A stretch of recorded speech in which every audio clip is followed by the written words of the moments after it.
તો એક સમયની વાત છે, ભગવાન શ્રી કૃષ્ણના મિત્ર તેમને મળવા દ્વારકા નગરીમાં આવ્યા હતા.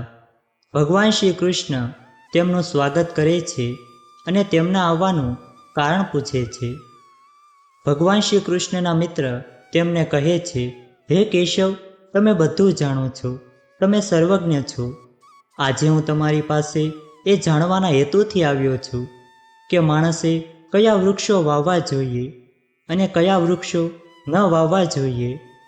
ઘરની સામે અને ઘરની અંદર કયા વૃક્ષો વાવવા જોઈએ. ભગવાન શ્રી કૃષ્ણ હસતા હસતા કહે છે, હે મિત્ર, આજે તમે સમગ્ર માનવ જાતિના કલ્યાણ માટે ખૂબ જ મહત્વપૂર્ણ પ્રશ્ન પૂછ્યો છે. આ સંસારમાં વૃક્ષોનું બહુ મોટું યોગદાન છે. વૃક્ષ હંમેશા પૂજનીય છે, પણ આજે તમે ઉચિત પ્રશ્ન કર્યો છે. ભગવાન શ્રી કૃષ્ણ કહે છે, હે મિત્ર, ઘરની પાસે કયા વૃક્ષ લગાવવા જોઈએ અને કયા વૃક્ષ ન લગાવવા જોઈએ.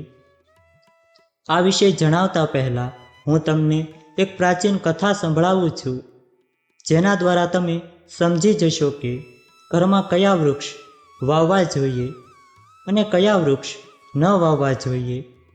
જે પણ મનુષ્ય આ કથાને સાંભળે છે તેના બધા પાપોનો નાશ થાય છે અને ઘરમાં કોઈ દિવસ દરિદ્રતા નથી આવતી. ભગવાન શ્રી કૃષ્ણના મિત્ર કહે છે, હે કેશવ, હું ચોક્કસપણે આ કથા ધ્યાનથી સાંભળીશ. કૃપા કરીને મને આ કથા સંભળાવો.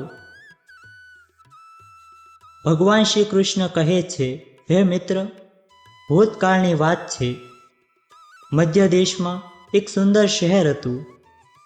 તે શહેરમાં હરિપ્રસાદ નામનો એક વ્યક્તિ તેની પત્ની અમૃતા સાથે રહેતો હતો. હરિપ્રસાદ ભગવાન વિષ્ણુના ભક્ત હતા અને તેઓ દરરોજ ભગવાન વિષ્ણુની પૂજા કરતા હતા. હરિપ્રસાદની પત્ની પણ નમ્ર અને ઘરકામમાં કુશળ હતી. ઘરમાં પૈસા અને અનાજની કમી નહોતી. ભગવાનની કૃપાથી તેની પાસે બધું હતું. આ રીતે ઘણા દિવસો વીતી ગયા. પછી હરિપ્રસાદની પત્ની, કે જેનું નામ અમૃતા હતું, તેણે ઘરના આંગણામાં કેટલાક વૃક્ષો વાવ્યા અને તે વૃક્ષોને દરરોજ પાણી અર્પણ કરીને તેમની સેવા કરવા લાગી. પરંતુ હરિપ્રસાદની પત્નીને વૃક્ષારોપણની કોઈ જાણકારી નહોતી. તેને જે વૃક્ષો ગમ્યા તે વૃક્ષો તેને વાવ્યા. જે વૃક્ષો અશુભ હતા તે વૃક્ષો પણ તેણે પોતાના ઘરના આંગણામાં વાવ્યા. જેના કારણે હરિપ્રસાદને તેના વેપારમાં ભારે નુકસાન થવા લાગ્યું. તેના ઘરમાં દરરોજ લડાઈ ઝઘડા થવા લાગ્યા. પતિ અને પત્ની વચ્ચે વારંવાર તકરાર થવા લાગી. બંનેના જીવનમાં ઘણી મુશ્કેલીઓ આવવા લાગી. હરિપ્રસાદનો આખો વેપાર ધંધો ડૂબી ગયો અને તેની બધી ધન અને સંપત્તિ પણ નાશ પામી. હવે હરિપ્રસાદ પાસે અનાજ ખરીદવા માટે પણ પૈસા નહોતા. જેના કારણે તેની પત્ની પણ ગુસ્સે થવા લાગી હતી. તે તેના પતિને કોઈ કામ કરવા કહેતી. ત્યારબાદ હરિપ્રસાદ કામ માટે નગરમાં ફરવા લાગ્યો, પરંતુ તેને ક્યાંય કામ ન મળ્યું. તેણે આવીને તેની પત્નીને કહ્યું, મને કોઈ કામ નથી આપતું, હવે મારે કામ શોધવા ક્યાં જવું જોઈએ. બંને સાવ નિરાશ થઈ ગયા. હરિપ્રસાદે પણ તેની પત્નીના તમામ સોના અને દાગીના વેચી નાખ્યા. તેણે જે પણ ખાવાનું મળ્યું તેનાથી પેટ ભર્યું. આ રીતે અશુભ વૃક્ષો વાવવાના કારણે બંનેના જીવનમાં અત્યંત ગરીબી અને સંકટ આવવા લાગ્યા. પરંતુ તે બંનેને આ વાતની ખબર જ નહોતી. ત્યારે એક દિવસ હરિપ્રસાદના ઘરે એક સાધુ મહાત્મા આવે છે. તેને જોઈને હરિપ્રસાદ તેને પ્રણામ કરે છે અને કહે છે, આવો સાધુ મહારાજ, આ ગરીબ માણસના ઘરે સ્વાગત છે. બોલો, હું તમને કેવી રીતે મદદ કરી શકું? એ સાધુ મહારાજ કહે છે, હું તીર્થયાત્રાએ નીકળ્યો છું. આરામ કરવા માટે જગ્યા જોઈએ છે. જો તમને કોઈ સમસ્યા ન હોય તો મને તમારા ઘરમાં જગ્યા આપો. હું ઘણા દિવસોથી ભૂખ્યો છું. જો થોડું ભોજન મળી જાય તો આપનું કલ્યાણ થશે. સાધુ મહારાજના આવા શબ્દો સાંભળીને હરિપ્રસાદ કહેવા લાગ્યો કે હે સાધુ મહાત્મા, તમે ચોક્કસપણે એક પુણ્ય આત્મા તરીકે દેખાવ છો. મને તમારી સેવા કરવાનું સૌભાગ્ય મળ્યું છે. તમારી સેવા કરીને મને ઘણો આનંદ મળશે. મહેરબાની કરીને ઘરની અંદર આવો. પછી તે સાધુ મહારાજ હરિપ્રસાદના ઘરની અંદર જાય છે અને આરામ કરવા લાગે છે. હરિપ્રસાદ સાધુ મહારાજની ખૂબ સેવા કરે છે, પરંતુ તેની પાસે અન્નનો એક દાણો પણ નથી. તેથી હરિપ્રસાદ તેની પત્નીને કહે છે, આજે આપણા ઘરે જે સાધુ મહાત્મા આવ્યા છે તે ખૂબ જ પુણ્યશાળી દેખાય છે. આપણે તેમના ભોજન માટે કંઈક કરવું જોઈએ. હું ગામમાં જઈને કોઈની પાસે પૈસા માંગીને આવું છું. આમ કહીને તે હરિપ્રસાદ ગામમાં એક વેપારીના ઘરે જાય છે અને તેને થોડા પૈસા આપવા વિનંતી કરે છે. પરંતુ વેપારીએ હરિપ્રસાદને પૈસા આપવાની ના પાડી અને કહ્યું કે, હે હરિપ્રસાદ, તારી પાસે એક પૈસો પણ નથી. તમે આ પૈસા પાછા મને કઈ રીતે આપશો? હરિપ્રસાદ કહે છે, શેઠ, મહેરબાની કરીને મને થોડા પૈસા આપો. હું તમને જલ્દી પાછા આપી દઈશ. જો હું તમને તમારા પૈસા પાછા ન આપું તો તમે મારું ઘર લઈ લેજો. હરિપ્રસાદની વાત સાંભળીને વેપારીને તેના પર થોડીક દયા આવે છે અને તેને પૈસા આપતી વખતે વેપારી કહે છે, જો તું પૈસા પરત નહીં કરે તો તું જાતે જ તારું ઘર મને આપી દેજે. હરિપ્રસાદ કહે છે, શેઠ, હું વચન આપું છું, જો હું પૈસા પાછા નહીં કરું તો હું મારું ઘર તમને સોંપી દઈશ. પછી હરિપ્રસાદ તે વેપારી પાસેથી પૈસા લે છે અને બજારમાંથી દૂધ, ચોખા, શાકભાજી, લોટ, ખાંડ વગેરે વસ્તુઓ ખરીદે છે અને પોતાના ઘરે પાછો આવે છે. પછી તે તેની પત્નીને કહે છે, તમે સાધુ મહાત્મા માટે ભોજન તૈયાર કરો. પછી હરિપ્રસાદની પત્ની ભોજન બનાવે છે અને તે સાધુ મહાત્માને પીરસે છે. સાધુ મહાત્મા હરિપ્રસાદની ભક્તિ અને નિષ્ઠા જોઈને ખૂબ જ પ્રસન્ન થઈ જાય છે. ભોજન કર્યા પછી બહાર નીકળતી વખતે સાધુ મહાત્માએ હરિપ્રસાદને કહ્યું, હું તમારી ભક્તિ અને આદરથી અત્યંત પ્રસન્ન થયો છું. તમારી જે પણ ઈચ્છા છે તે મને કહો, હું ચોક્કસ પૂરી કરીશ. ત્યારે હરિપ્રસાદ કહે છે, હે મહાત્મા, તમારા આશીર્વાદ જ અમારા માટે સંપૂર્ણ અને સર્વસ્વ છે. પણ હું તમારી પાસેથી જાણવા માંગુ છું કે કયા પાપના લીધેથી મારે ગરીબી ભોગવવી પડી છે. અમે ભગવાન વિષ્ણુની પૂજા કરી છે, તો પછી અમારા જીવનમાં ગરીબી કેમ આવી? આનું કારણ શું છે? અને આ ગરીબી દૂર કરવા માટે મારે કયા ઉપાયો કરવા જોઈએ? ત્યારે તે સાધુ મહાત્મા કહે છે, હે હરિપ્રસાદ, હું જ્યારે તારા દરવાજે આવ્યો ત્યારે જ મને ખબર પડી કે તારા જીવનમાં અત્યંત ગરીબી અને સંકટ છે, કારણ કે તમારા ઘરની સામેના વૃક્ષો તમારા ગરીબીનું કારણ છે. તેથી તમારે આ વૃક્ષોને દૂર કરીને તેની જગ્યાએ બીજા વૃક્ષો અને છોડ લગાવવા જોઈએ. તમારી પત્નીએ તમારા ઘરની સામે જે વૃક્ષો વાવ્યા છે તે અશુભ વૃક્ષ છે, જેના કારણે જ તમે આવી દુર્દશામાં છો.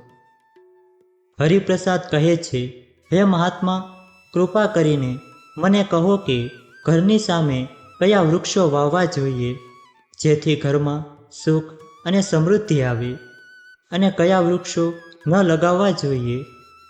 કૃપા કરીને મને વિગતવાર સમજાવો. હું તમારો ખૂબ જ આભારી રહીશ. પછી તે સાધુ મહાત્મા કહે છે, હે હરિપ્રસાદ, હવે હું તમને એવા શુભ વૃક્ષો વિશે જણાવીશ જેને ઘરની પાસે લગાવવામાં આવે તો શુભ ફળ મળે છે. તો તમે ધ્યાનથી સાંભળજો. હે હરિપ્રસાદ, સૌથી પહેલું છે આંબળાનું વૃક્ષ. આંબળાનું ફળ સમસ્ત લોકમાં પ્રસિદ્ધ અને સૌથી પવિત્ર છે. આંબળાનું પવિત્ર ફળ ભગવાન વિષ્ણુને અત્યંત પ્રસન્ન કરવા માટે શુભ માનવામાં આવે છે. તેને ખાવાથી બધા પાપોમાંથી મુક્તિ મળે છે. આંબળા ખાવાથી આયુષ્ય વધે છે. તેનું પાણી પીવાથી રોગો મટે છે. અને આંબળાને પાણીમાં ભેળવીને સ્નાન કરવાથી દરિદ્રતા દૂર થાય છે. જો એકાદશીના દિવસે આંબળા મળી આવે તો જે ફળ મળે છે તે દુનિયાના તમામ તીર્થો કરતાં શ્રેષ્ઠ છે. જે ઘરની સામે આંબળાનું વૃક્ષ હોય છે ત્યાં સાક્ષાત લક્ષ્મીનારાયણ નિવાસ કરે છે. હે હરિપ્રસાદ, પીપળાનું વૃક્ષ જળાશયની પાસે વાવનાર વ્યક્તિને જે ફળ મળે છે તે હજારો યજ્ઞો સમાન હોય છે. જ્યારે પીપળાના પાંદડા તે જળમાં પડે છે તે પિંડની સમાન બનીને પિતૃઓને સ્પે છે. તેનાથી તમામ પ્રકારના પિતૃદોષ દૂર થાય છે. જે વ્યક્તિ દરરોજ સ્નાન કર્યા પછી પીપળાને સ્પર્શ કરે છે તે બધા પાપોથી મુક્ત થાય છે. અને પીપળાને સ્પર્શ કરવાથી દેવી લક્ષ્મીની કૃપા પ્રાપ્ત થાય છે. અને તેની પ્રદક્ષિણા કરવાથી આયુષ્ય વધે છે. શ્રી વિષ્ણુ ભગવાન પીપળાના વૃક્ષના મૂળમાં, ભગવાન શિવ થડમાં અને બ્રહ્માજી ઉપરના ભાગમાં નિવાસ કરે છે. અમાસના દિવસે પીપળાના વૃક્ષને વંદન કરવાથી જે પરિણામ મળે છે તે 1000 ગાયોનું દાન કરવા બરાબર છે. આ દુનિયામાં પીપળા જેવું કોઈ વૃક્ષ નથી. શ્રી હરિ ખરેખર આ વૃક્ષના રૂપમાં પૃથ્વી પર બિરાજમાન છે. પીપળાના ઝાડને નુકસાન કરવું કે તેની ડાળી તોડવી તે મહાપાપ માનવામાં આવે છે. આવી વ્યક્તિ નરકમાં રહે છે. જે પીપળાના ઝાડને તેના મૂળથી કાપી નાખે છે તે ક્યારેય નરકમાંથી મુક્ત થતો નથી. ત્રીજું છે આસોપાલવ એટલે કે અશોકનું વૃક્ષ. આસોપાલવના વૃક્ષમાં અપ્સરાઓનો નિવાસ હોય છે. આ વૃક્ષ દુઃખનો નાશ કરે છે અને નિરાશા દૂર કરે છે. આસોપાલવ શીતળતા અને યુવાની પ્રદાન કરે છે. જ્યારે માતા લક્ષ્મીએ દેવી સીતાના રૂપમાં અવતાર લીધો હતો ત્યારે તે રાવણ દ્વારા અપહરણ કર્યા પછી અશોક વાટિકામાં રહેતી હતી. આસોપાલવ વૃક્ષે માતા સીતાની ખૂબ સેવા કરી હતી. તેથી માતા સીતાએ આસોપાલવના વૃક્ષને આ વરદાન આપ્યું હતું કે જ્યાં પણ આ વૃક્ષ હશે ત્યાં તે હંમેશા નિવાસ કરશે. ચોથું છે લીમડાનું વૃક્ષ. લીમડાનું વૃક્ષ વાવવાથી સૂર્ય ભગવાન પ્રસન્ન થાય છે. લીમડાનું વૃક્ષ આયુ પ્રદાન કરનાર માનવામાં આવે છે. તેને ઘરની નજીક લગાવવાથી વિવિધ પ્રકારના રોગોથી રાહત મળે છે. માતા લક્ષ્મીને લીમડાના પાન ખૂબ જ પ્રિય છે. તેથી તે લીમડાના ઝાડ પાસે નિવાસ કરે છે. ઘરની પાસે લીમડાનું ઝાડ લગાવવાથી ધન સંપત્તિની પ્રાપ્તિ થાય છે. પાંચમું છે બીલીપત્રનું વૃક્ષ. બીલીપત્રના વૃક્ષમાં ભગવાન શિવ અને ગુલાબના છોડમાં માતા પાર્વતી નિવાસ કરે છે. તેથી જો બીલીપત્રના વૃક્ષ પાસે ગુલાબનો છોડ લગાવવામાં આવે તો ભગવાન શિવ અને માતા પાર્વતીની કૃપા પ્રાપ્ત થાય છે. એ ઘરમાં ક્યારેય દુઃખ કે ગરીબી નથી આવતી. એ ઘરમાં ક્યારેય અકાળે મૃત્યુ થતું નથી અને કોઈ સ્ત્રી વિધવા નથી થતી. છઠ્ઠું છે જાંબુનું વૃક્ષ. જો કોઈ મનુષ્યને કન્યા પ્રાપ્તિની ઈચ્છા હોય તો તેણે જાંબુનું વૃક્ષ વાવવું જોઈએ. જે વ્યક્તિના ઘરની સામે જાંબુનું વૃક્ષ હોય છે તેના ઘરમાં કન્યાનો જન્મ થાય છે, જે પરિવારનું ગૌરવ વધારે છે. આઠમું છે નાળિયેરનું વૃક્ષ. શ્રીફળ કોઈ પણ ધાર્મિક વિધિનો આવશ્યક ભાગ છે. આ અત્યંત શુભ માનવામાં આવે છે. ઘરના આંગણામાં નાળિયેરીનું વૃક્ષ રાખવાથી તે ઘરમાં હંમેશા સુખ અને શાંતિ રહે છે અને તે ઘરના સભ્યોનું સમાજમાં ખૂબ સન્માન થાય છે. જો કોઈ વ્યક્તિ રોગથી પીડિત હોય તો તેણે ખેરનું વૃક્ષ લગાવવું જોઈએ. ખેરનું વૃક્ષ વાવીને અનેક રોગો દૂર કરી શકાય છે. આ વૃક્ષ આરોગ્ય પ્રદાન કરે છે. કેસુડાનું વૃક્ષ બ્રહ્મ તેજ પ્રદાન કરે છે, તેથી તેનું રોપણ કરવું જ જોઈએ. જે પુરુષને સુંદર પત્નીની ઈચ્છા હોય તેણે દાડમનું ઝાડ વાવવું જોઈએ. ખજૂરનું વૃક્ષ અને ચંપાનો છોડ ઘરની ઉત્તર દિશામાં લગાવવામાં આવે તો ધનમાં વૃદ્ધિ થાય છે. મોગરાના છોડમાં ગંધર્વ નિવાસ કરે છે, તેથી આ છોડને તમારા ઘરની પાસે લગાવવાથી કાર્યમાં સફળતા અને શુભ ફળ મળે છે. ખાસ કરીને કલા ક્ષેત્રમાં કામ કરતા લોકોએ આ છોડ અવશ્ય લગાવવું. કેળનું વૃક્ષ પણ ખૂબ જ શુભ હોય છે. તે ઘરમાં સુખ અને સમૃદ્ધિ લાવે છે. કેળાના વૃક્ષમાં ભગવાન વિષ્ણુનો વાસ હોય છે, તેથી ઘરમાં કેળાનું વૃક્ષ રાખવાથી ઘરમાં ધનની કમી નથી આવતી. ચંદન અને ફણસના વૃક્ષો પુણ્ય અને લક્ષ્મી પ્રદાન કરે છે. આ વૃક્ષો વાવવાથી ગરીબી અને દુઃખ દૂર થાય છે. પારિજાત છોડની ઉત્પત્તિ સમુદ્ર મંથન દરમિયાન થઈ હતી અને દેવી લક્ષ્મી પણ સમુદ્ર મંથન દરમિયાન પ્રગટ થયા હતા. તેથી પારિજાત છોડનું મહત્વ ઘણું છે. જો તમે આ છોડ તમારા ઘરમાં લગાવો છો તો તમને દેવી લક્ષ્મીની વિશેષ કૃપા પ્રાપ્ત થશે. ઘરની સામે બાવળનું ઝાડ ક્યારે ન લગાવવું જોઈએ. તેને લગાવવાથી સમસ્યાઓ આવે છે. માણસે ક્યારેય તાડનું વૃક્ષ ન લગાવવું જોઈએ. તાડનું વૃક્ષ સંતાનનો નાશ કરનાર છે. જે ઘરની પાસે તાડનું વૃક્ષ હોય છે તે ઘરના બાળકો ક્યારેય સમૃદ્ધ થતા નથી. માણસે ક્યારેય પણ પોતાના ઘરની નજીક બહેડાનું વૃક્ષ ન લગાવવું જોઈએ. તેની નીચે બેસીને ક્યારેય પણ પૂજા ન કરવી જોઈએ.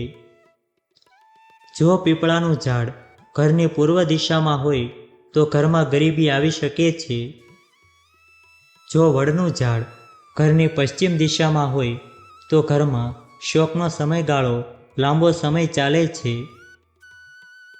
કોઈ પણ વ્યક્તિએ પોતાના ઘરની સામે પપૈયાનું ઝાડ ન લગાવવું જોઈએ. આ વૃક્ષ વાવવાથી ધનનો નાશ થાય છે અને ગરીબી આવે છે. જો દક્ષિણ દિશામાં તુલસીનો છોડ હોય તો બાળકને પીડા સહન કરવી પડે છે. જો કોઈ સુકાઈ ગયેલા ઝાડનો પડછાયો ઘર પર પડે તો તે મૃત્યુનો સંકેત છે. સુકાઈ ગયેલા વૃક્ષોને તાત્કાલિક કાપી નાખવા જોઈએ.